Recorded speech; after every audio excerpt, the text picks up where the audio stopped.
Hey guys, welcome to this week's Money Investing Show. This week we are tackling the subject of burnout, getting towards the back end of the year, and in some challenging financial circumstances, it can make it very easy to run out of gas before the finish line. Plenty of great tips and tricks in here. Most importantly, take plenty of notes, and as always, take plenty of action.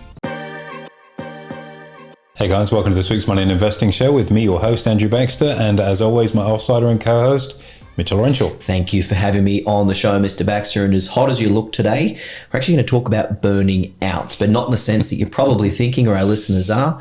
Terrible segue as always. We're going to talk about how to avoid workplace burnout. It's a real issue in today's society, especially with the online world. I feel like you can never get away from the office, but there are ways to avoid that. 100% there are, and it's very topical right now. We're seeing the great wave of resignation where people are tired and burnt out. You just wonder, as a point of reference, how today's world would have handled the Great Depression, for example. But yeah, we're in a different world for sure, and I think those lines between the workplace and home are probably more blurred than they've ever been, especially with work from home. So that workplace burnout is a very real issue for many people, and one that can be very easily managed too. Well, let's first jump into what maybe the definition is of burnout. This will, of course, be different for everyone, but if we just got your indication in the past, you've ever felt this kind of way, AB? Well, no, we just spoke off camera before, and I'll be honest with you, I haven't. I've been tired. I've been really tired, where I know I've pushed myself to the nth degree, but I don't think I've ever got to that point where I've really felt burned out. I've got colleagues, particularly from my time in London, that most definitely have been through that. I've got one that's going through it at the moment. He's been in the game as long as me, and he's on probably about third year now of sort of either stress leave or being out of the game as he tries to regroup and move forward. So it's a very real issue, not just in this industry, but in many industries for sure. So I guess it's that feeling of exhaustion, a lack of motivation, being totally overwhelmed by expectations of what your role might be, very much a loss of enthusiasm for what you do. Most people do a job because they enjoy it or they enjoy the money from it, and I guess when you lose your mojo, makes it pretty hard to get out of bed in the morning. And then, if you have a tough day on the back of that, it starts to then compound. I'm sure there's a psychologist out there that'll have a more appropriate definition of that. As I say, it's really hard to speak to something I've not personally been through, but I've certainly seen people go through it. It might be interesting. If you're listening to this podcast right now, leave a comment below. If you've ever felt burnt out, let us know what kind of feelings you had, whether it be tiredness, laziness, lack of motivation. We'd love to hear from you. For sure. And it'd be great to see, because all those things are fixable. And I'm sure we'll get into some of that as we go through this podcast. So typically, when do we see burnout occur, AB? Is it towards the end of the year? Is it if you haven't had a break, or during busy times? What's kind of the trend? Yeah, I reckon over the course of a year, as you sort of came around the bend, and speaking to a couple of clients over the last few weeks, they've been sort of feeling as if they have lost their mojo a little bit, where it's like, we're nearly there. Well, we're not. There's a whole quarter to go, and if you're serious as we are about maximising your opportunities, you're going to play to the final whistle at the end of the quarter, or in that run up to Christmas, just before Christmas. But they're finding it pretty hard just to stay on point. And if you look at the particular scenario we're in at the moment, we've had obviously a pandemic, we've had work from home, we've got an economy that's going through a lot of structural changes and economic changes, and all of those things individually can contribute to exhaustion, chronic fatigue, whatever you might want to put on it as a label. But when they're all combined like this, it is a very, very real issue. And I think people's bandwidth, their ability to just continue to handle the very next thing. Okay, well, that was pretty rough. What's next? And I had this conversation actually with our auditor a few weeks ago. They're based down in northern New South Wales, and we're talking about how businesses have handled, in the case of northern New South Wales, the flood, and prior to that, obviously was the pandemic, and prior to that, there were the bushfires, which affect rural communities. And so many businesses are just like, I'm done. I just don't have the fortitude to, come on, let's get up off the canvas and go around again. And as human beings, we've all got a finite amount of fuel in the tank. You could go move somewhere different and do something different that's maybe much, much less stressful. Not everyone gets that opportunity, and I think that's where burnout can then come in, where you just try and fight it and push through. We're going to get through this at all costs, and unfortunately those all costs can be a considerable knock to your health. people who have experienced this in the worst of scenarios can come out, pretty damaged after it. So with that in mind, AB, let's toss around some ideas on how to avoid burnout. So talk about lack of motivation. What about a goal setting system potentially? Look, I think just going back to when burnout happens, like we're at that part of the year for sure. But I think it can be a daily occurrence, to be honest with you. You start your day full of gusto, and as you come around the sort of final corner, we're nearly there, and got to get this done. And can you see it out, or we'll roll that over to tomorrow, whack it in the in tray for tomorrow, and move it across in your calendar or journal or whatever. And so it can be quite macro over the course of a year, or even a lifetime, I suppose. Or it can be something that's fairly short term and is a daily thing. And these are all definitely manageable, as you say. And we'll get into some proactive steps that hopefully help people, A, avoid burnout, and B, get more out of their time. If you put those two things together, then I think you're in good space. Absolutely. Let's talk about setting goals. What does that mean to you? Yeah, look, setting goals, I think, run alongside a level of purpose. If you kind of work on what's your purpose of your life, if you've got a mission statement either for you, your business, whatever it might be, if you don't have that, then every day is just you grinding through the day. Got that day done. All right, let's see what tomorrow throws up. For nothing, really. Same day, same old crap. The kind of conversations you can have with people that aren't that enjoying life, shall we say. So I think if you've got a level of purpose, something that you're looking to achieve, so whether that be through your own business, or if you're, let's just say for argument's sake, you're an employee, let's say you're a sales rep, to be the top performer in your state. On a revenue basis or repeat business basis or more referrals or whatever, you've got a very clear intention. So then going to work becomes a question of, okay, obviously if you've got a job, you've got things you're supposed to do, but if you've got that overarching, this is my purpose, is to do this, everything you do is a step towards that. It's kind of like an electric motor where when you take your foot off the gas, or no gas obviously, but when you take your foot off the go button, the accelerator, it starts to recharge. And those sort of goals become self-fulfilling in that if you've got a purpose to be excellent at what you do and to be the top salesperson in your state, as you move increasingly towards that, you don't feel tired that you've been working hard to get there. You probably are tired that you've been working hard to get there, but it's so motivating that your goal is becoming a reality that it actually gives you that further fuel in the tank to do the next thing. It becomes a self-fulfilling prophecy. I'm going to throw you under the bus here, AB, and that makes total sense. Absolutely great advice for sure. What about for those high achievers out there? You work so hard to get to a goal and then you do it. And all of a sudden there's this feeling of what's next. And that is a very, very common time where you get lazy and you start to lose motivation because what's then next? What's your advice in that situation? Yeah, I think that's a great point, and we've spoken to that a few times. I think the key thing with goals is to make sure you set the right kind of goal and the right goal itself. And if your goal is a number, it's the wrong goal, because that just becomes the metric to measure your success by. If you want to make $1 million and you make $1 million, well, what happens next? Whereas if your goal is broader than that, where you want to have like 3 streams of income that give you consistent income of across a variety of different channels, that just is something that refuels itself, and it's very easy to just keep adding to it. It's a better quality goal than something that's maybe a numeric goal or an absolute. And ultimately, Mitch, the whole purpose of goals and goal setting, setting a goal, the purpose of it actually isn't the goal. I know this sounds kind of crazy for a lot of people that haven't heard this stuff before. The purpose of setting the goal is to give you a marker point to aim at. But the actual goal is to be the kind of person that can achieve that. Because once you've built those habits within what you do, that goal and bigger goals will continue to spit out, because you've become the sort of person that's capable of becoming very focused on something and being very committed to something and investing a smart level of the right energy at the right place at the right time for the right reasons. And any goal after that becomes something that's attainable, I think.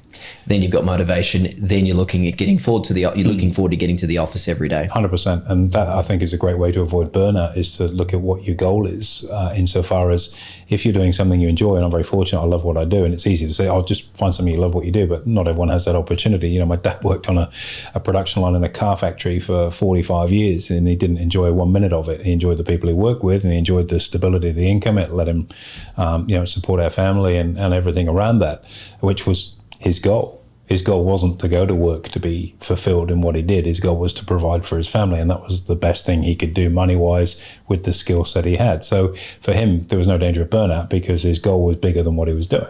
Sure. And I think, if you enjoy what you do, if you've got a something that buzzes you when you do it, getting out of bed in the morning is easy. You can't wait to go to sleep at night to get up ready for the next day and have another crack at it. And I know for many people that'll just sound crazy, but if you can create an environment for yourself like that, life becomes much less stressful. Absolutely. And I think a key to that and maintaining that is the notion of maintenance. And we talk about maintenance during the day, for example. What activities are you doing? And I know you've got a few examples you want to share on that, but also before and after work as well, really taking care of yourself to make sure you're in the right frame of mind. Look, I think segmenting the day and actually segmenting your year for that matter is really, really important. And taking regular breaks, like deep breaks over the course of the year is good. Like holidays are a really good thing. I think they give you the opportunity to be in a different frame of mind and genuinely come up for air. And it comes down to circumstances. Of course it does. I find like a weekend or a week, it's not enough. We typically have about a month in the middle of the year and a couple of other holidays around the year, but that full month for me is a total decompression. I know not everyone gets the luxury of that. You might be able to do it over a week or 2 weeks. Everyone's different, but then also I run pretty hard with what I do as well. So maybe I do need a little bit longer to recharge. So, having that holiday space out through the year is, I think, quite important. You get kicked off of the year, you got Easter, take a break at Easter, then you got the middle of the year, take a couple of weeks at the middle of the year, and then space something out in September. And then if you've got those breaks, you've got something to look forward to. And if that gives you purpose to play hard up until that whistle, you're not running the risk, if you will, of burning out, because you've got a goal where you can recuperate and rest and then go again. It's kind of like a plateau, and then you go again and again. And by the time you get to Christmas and have a decent break with your family, great decompression, ready to go again. Again, not everyone gets the luxury of doing that. I'm just speaking to the circumstance that we live in. But that's a really great way of doing it. But that's a macro picture. That's over the course of the year. Each day is obviously a component of that. And as a consequence, setting your day up where you've got defined times, and if we go back to the whole issue of work from home and how blurred that is with home life and work-life balance, you've got to have those bookends, those segmentation rituals. So, how do you kickstart the day in terms of what's your startup program that, you get out of bed and then what? Do you get up and go train? You go and put the kettle up, make a cup of tea, whatever it might be, is your way of kind of starting the day on your terms. Because if you can start the day on your terms where you've got this routine, boring as it may sound, what it does, it gives you a level of certainty. And human beings are really quirky. We need certainty, but we also need uncertainty and excitement. So, if, for example, I did this like with the kids having a mess around, I don't think they found it very funny either, but we had to get them up to go to the airport the other day at sort of 4 a.m, and they're used to getting up a little bit later than my son's up with me, usually about 5:30, but had to get them up at 4. And they were so out of kilter because that's not what they're used to. It's a very, very good example of how important routine is. So if you've got the ability to start the day in a consistent fashion, get up, have a drink of water, a cup of tea, whatever it might be, check the news, whatever is your thing. In my case, checking markets. The phase 2 of that is your work day startup. So that's you starting the day. And again, to segment this, that's got nothing to do with work necessarily. And I think, again, this is where burnout can come from. First thing so many people do is reach over and grab their phone and check their emails. All of a sudden, your day is subject to the massive variable of what might be in your inbox. Don't check them. Just leave it alone. No one's carrying the nuclear launch codes. No one's that important. Get your day started on your terms, first of all, and then start your work day at the appropriate time with the right sort of actions as well. So, in that case, your work day startup might be then, okay, I'm going to check my diary or emails or whatever it might be to work out, and then look at my journal and see how I'm spending the day and what I'm doing next. So, if you're in sales, it might be that you've had a couple of appointments come in that are now in your calendar you didn't know about, but now you know they're coming, so they're expected. You can kind of get ready for that. If you're a surgeon, you might look at what your operating list looks like for the day. Same thing. Doesn't matter what level you're playing at. There's a level of structure that then comes from it. But that's not how you're starting your day. Because if you start your day that way, the pressure of work is already on. You've got to have that time where you can smell the roses, come up for air, and have some personal time. Maybe read, or maybe go for a walk, whatever it might be. It doesn't matter, take the dogs for a walk, whatever it might be. Feed the animals, or in my case, feed the animals and the children, interchange those two before they head off to school and so on. Then you got your work day start. And at the same time, and we'll come back to that sort of meat in the sandwich in a few moments, what goes between the workday startup and the workday shutdown. And all of this work we've spent years researching and tens of thousands of dollars putting together our time management and planning system, the money investing journal system, which does all this for you. Makes it very easy. It's a format to follow. So you get your workday shutdown. That's the end of the workday. And then you have whatever you do after you finish work. Maybe the kids are home from school, family dinner, read to the kids, catch up with your partner, do some exercise, whatever it might be, sit in front of the TV with a couple of beers, whatever the thing is that you choose to do in the evening. And then you've got your workday shutdown. Oh, sorry, I beg your pardon, the end of day shutdown. So what do you do that's the end of the day? And just control the close of the day. So it might be to reflect on the day, what was good, what wasn't, what are you grateful for? Off you go, have a sleep, have a read, whatever it is, the things that you do there. So what you've got these are called segmentation rituals, and they're very important because they carve the day up into time that you can control. That's your discretionary time. And then you've got the time which is work time. And if you apply that rule, burnout becomes a far less likely outcome for you because you're still having time to come up for air. Now, what goes on between the gun going at the start line and the tape at the finish line for work, well, that's something else that can burn you out, but we'll talk about some of the little tips and tricks in there, I suppose, that can help you survive a day. So number one is plan it out. There's nothing worse than having a day that's just all over the shop. It becomes very stressful because you just feel that you're chasing your day. So again, planning and structure is key. As much regularity as you can have is extremely important. Now, you could be in a creative role, and I guess my career has become more creative as it's moved along than just simply trading markets. And you have to set aside distinctive time for creativity. And if you're flogged, you're really tired, you're really stressed, you're not going to be creative because your mind keeps drifting back to that important, urgent thing that you've got to put the fire out over there. So again, creating blocks of time where you can do really good quality, deep work without distraction that may be creative or whatever it may be is key. If you're a lawyer, you might be looking at precedents. It's deep work. So one of the tools I use, I've got an egg timer. And I just, depending on how big the task is, if it's a fairly small task, it might be 25 minutes and then 5 minutes off. And the reason for that, being able to concentrate deeply to address a problem or a challenge in itself can burn you out if you spend all day trying to do it. So if you say, right, I've got half an hour, I'm going to give this a half an hour, I'm going to come up for air, half an hour, it might be an hour, might be 55 minutes, whatever, but have a defined amount of time that's not all day working on something. Because if you try and work on something all day, I better just check the news and see what's gone on. Then you're in a different planet. Doing something, and then you over there, and then on social media while I'm here. Oh, bing, that was an email. Better look. You're all over the place. So I think setting that egg timer where you go, right, everything is turned off. There's no notifications coming in. That's my 55 minutes or 25 minutes or whatever of deep work.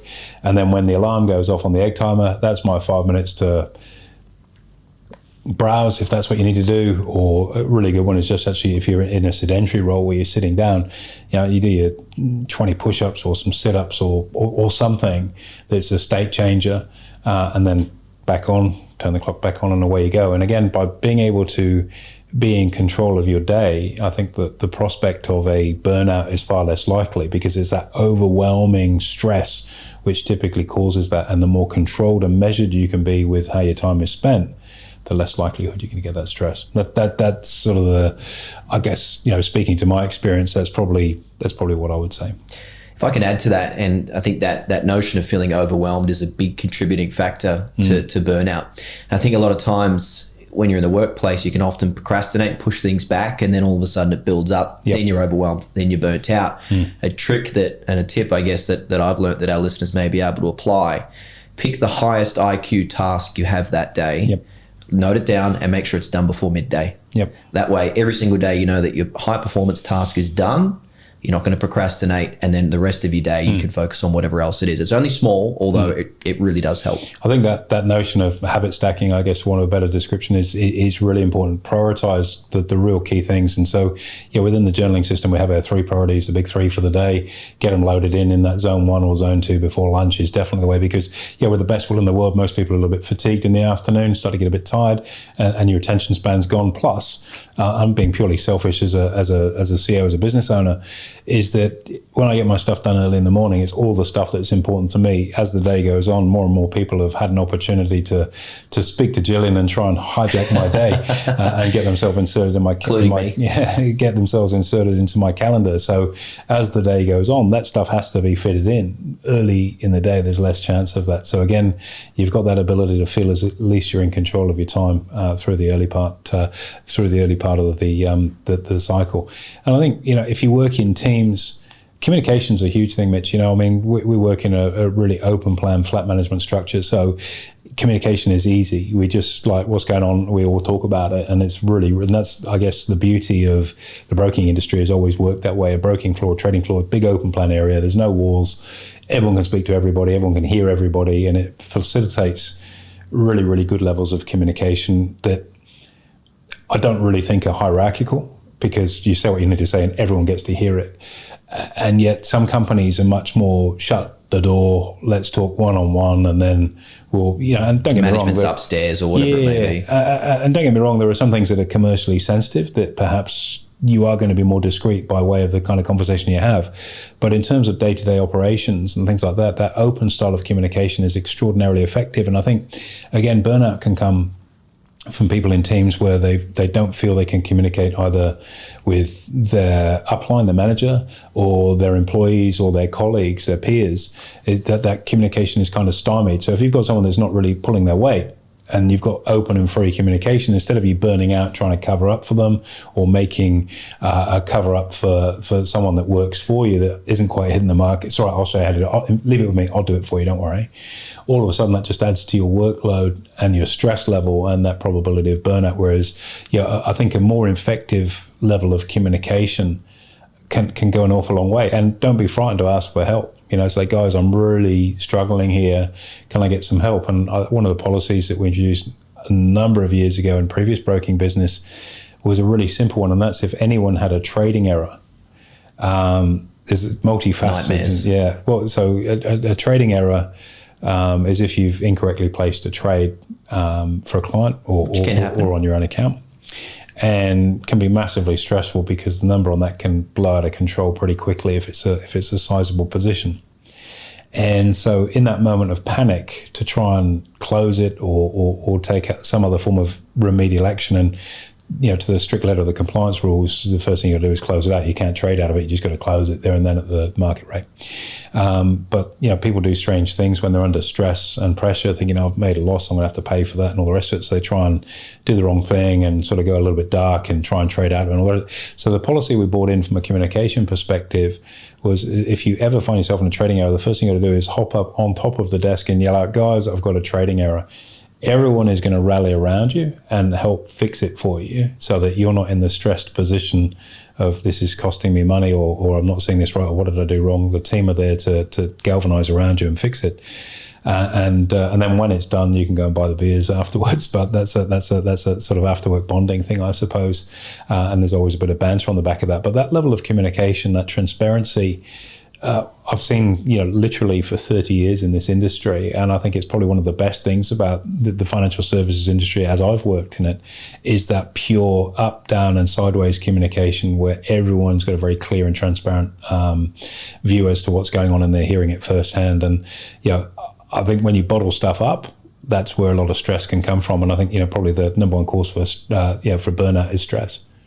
Absolutely. Could not agree more. And having people around you to help alleviate that, as well as yourself, makes a huge difference. And ultimately, particularly your peers, they do hold you accountable. I mean, there's sort of banter when some great war stories over the years we might have a yak about over a coffee sometime. But, one in particular was an absolute ripper. And so he got rechristened, got a new nickname on the back of that, the Village Idiot. We've all done it. But the guys rallied around and saved him from probably, a couple $100,000 in losses by helping work it out before he did something silly. And imagine how stressed you'd be and how burned out you'd be if you're at work and you're trying to pay a $200,000 loss off that you've just created because you weren't focused on what you're doing, yet the team helped you fix it. Great outcome. Absolutely. I think there's a number of sort of golden nuggets of advice. You've got to invest in yourself. I mean, we talk about, at the end of the day, like you have to invest in yourself, and this journey into learning is an investment in yourself. And you can be really, really miserly. I saw an interview with Conor McGregor, actually. It's not probably someone you'd expect to hear get a mention on the money. Oh, the guy's made a pile of money, so maybe he does qualify for the money and investing side of it. But one of the things he talked about was as he got more successful in his career, and I know he's been sort of slammed for his spending habits. And a great quote is like, look, yeah, I know I'm a shopaholic, but I've got a really high-paying job and I'm a workaholic, so it balances out. But one of the things he started to say was that over time he stopped spending money gratuitously or as gratuitously and investing more in himself with a chef, with a full-time masseuse. So his diet and inputs were always very, very good. And I'm not saying you've got to go to that level, although I've got a couple of buddies that do have a chef at home and they do have a physio or a masseuse that come every day to keep them on point. And for what it costs them versus the income they're able to generate, they consider it to be a good return on, and it's their journey. It's a good return on spend. But you do have to invest in yourself. And so if you are feeling stressed, book in something that's going to be a decompression for you, whether that be going to the movies, going to the gym. What a place we saw in Surfers the other day was at the Panic Room. Go in there and smash some stuff up. If that's your thing, I can't get my head around that, but anyway, some people do it. Book in a massage or meditation course, or do some yoga, or go for a walk down the sea. Do something, but invest back in yourself, because again, what's the point of all this? What's the point of anything if you don't get the opportunity to enjoy it and come up and smell the roses if it just feels stressful? Yeah, it's one of the things I put on in my dressing room at home. I have to have a separate one because my wife's got a lot of clothes. So I've seen that. It's a big wardrobe. You poor thing. She's on the south side and I'm on the north. Actually, I'm on the south side. She's on the north side of it. And but one of the things I've got in my dressing room there when I'm getting dressed, and I'm old school, I've got it printed off and I've got 4 things for the week, and the one this week and last week was smell the roses. And it's so important to remind yourself that, and last week talk about burnout and stress. Last week for us, in terms of the administrative side of the business, out of the course of the year is probably our toughest week of the year, because there's a lot of stuff behind the scenes with an AFSL that happened last week. That it happens every year at the same time. And to remind myself to come up and smell the roses was really important, because I was pretty cranky and pretty stressed by my normal standards last week. Really? And I put in play very deliberately to take time out to do my thing and smell the roses. And I think you have to remind yourself of that, because it's just not, you have to have some colour in life. You have to enjoy it too. Otherwise, you can become quite bitter, quite cranky, angry, stressed, run down, and ultimately burned out. And no one wants to be in that situation. So if you've drifted close to the abyss, maybe take heed of some of the things that we've talked about in here. Try and refocus on what your goals are, because if they're realigned to give you a level of purpose rather than an outcome, you'll find that you'll be much more comfortable with the journey that you're on, because that outcome may or may not happen. But if you're working toward it and the purpose is right, you'll feel like you're growing and you'll be happier and content. Coming up for air, you can't concentrate 24/7. You have to have work-life balance, even with multiple companies in different time zones. I have those 2 brackets around my day, and I'm really brutal at managing them for the sake of me, but also for my family and my wife and kids. You can't be on call all the time. You have to have time out of that. And putting those barriers up is really important. And if you feel that that's going to be quite challenging in the workplace environment you're in, that then typically comes back to communication, either with your peers or with your upline or downlines, to say, listen, I'm having to get onto this at 3:00 in the morning to try and pick up the slack. It's not fair, it's not on, and it's got a finite timeline. I'm happy to do it for the next couple of weeks to fix the urgent crisis that we have, but this can't become the norm, and we've got to put in play some boundaries around this, and I want to talk to you about what we can do there. That's really open communication, which 99% of the time is going to come back with a really good outcome for all parties. I didn't realize you're under-resourced. Look, we can do this to help you. Gotcha. And so it's about communication too. And then invest in yourself, have a bit of fun on the way through. AB, great advice. That's a great way to finish too. Thank you so much for today. Absolute pleasure. Anytime, Mitch. There you have it, guys. Make sure you give us a review and a rating. And if you know someone that could benefit from learning a few tips to help them avoid burning out, make sure you share this podcast with them. It may just help them get a bit of peace of mind and get to where they want to in life.